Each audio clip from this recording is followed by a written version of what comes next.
Hey everyone, this video is about how to connect wireless mouse on PC or laptop. Before that, let's know a little bit about how this RAT operates. Basically, this is a transmitter and is a receiver. When we click this mouse, this transmitter sends a radio signal to this receiver, and this receiver was usually connected with PC, and it's just received the signal and hand over to the operating system. Then the operating system team done the remaining work for us. On the back of the transmitter, there is a power button to turn on and off the mouse. When we slide left, it's off, and right side, it's on.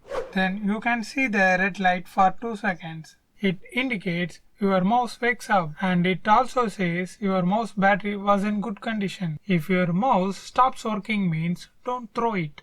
First, replace the battery. To do that, first place your thumb like this and pulls down. Then remove the battery like this and replace with a new one. Close that. Then turn on this and connect the receiver on your PC on any USB port like this. That's it. You are ready to swim with your PC and no more wire disturbance.